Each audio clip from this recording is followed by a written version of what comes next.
ஃபைனான்ஷியலாக ரொம்ப இது பண்ணிட்டு இருந்தபோது வாய்ப்புகள் இல்லை தெரியுமா. அப்போ வந்து நிறைய படங்கள்லாம் ஜூனியர் ஆர்டிஸ்டாக நடிச்சிருக்கேன். அப்போ வந்து நிறைய சிம்பு சாரோடையும் நான் நடிச்சிருக்கேன். செக்கச்சிவந்த வானமும் வந்து தணிந்தது காடும். இப்போ கூட நீங்கள் ஃபுல்லாக படம் பார்த்தீங்கன்னா ஃப்ரேமில் கூட தெரிய மாட்டேன். தெரிஞ்சுன்னா என்ன ஆகணும், இது அவர் தானே அப்படின்றவார்.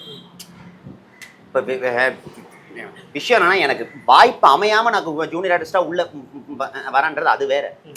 வாய்ப்பு கிடைச்சி இந்த வெளியில் எல்லாருக்கும் எனக்கு தெரியும். அப்போ நான் போயிட்டு நான் ஒரு பேரோட ஆடிட்டு இருந்தா சரி, அதுக்கும் இதுக்கும் டிஃப்ரென்ஸ் இருக்குல்ல. அண்ட் அதே மாதிரி இந்தியன் டூல் நடிச்சிருக்கேன் ஜூனியர் ஆர்டிஸ்டாக. இந்தியன் டூல் நடிச்சிருக்கேன். அதுக்கப்புறம் வேறு ஏதோ ஒரு படம் வந்து ராட்சசன் பண்ணியிருக்கேன் 2 நாள். அது ஏதோ ஒரு க்ரௌடாக போலீஸ்லாம் வந்து நிற்கிற செட்டப்பு. ராட்சசன் பண்ணியிருக்கேன். வலிமை பண்ணியிருக்கேன்.